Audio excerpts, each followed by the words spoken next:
Saçlarga to'ldirib taq, bugun ajinlarga nazar solibman. Bolamning bo'yiga termulib eyvoh, onam qarigani sezmay qolibman. Qachon men onamning qadriga yetdim, bevafo do'st yarga jon fido qildim.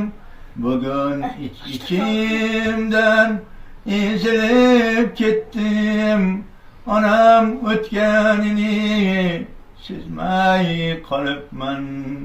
Bugun ichimdan ezilib ketdim, onam o'tganini sezmay qolibman.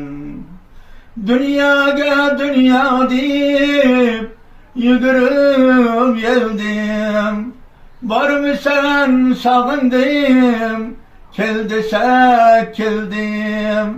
Duoga qaltirab qo'l ochgach bildim, onam o'tganini sezmay qolibman.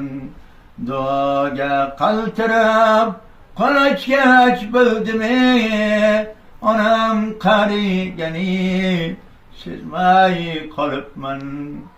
Yurakdan quchdimu yuragim pora, meni deb o'zidan kechgan bechora.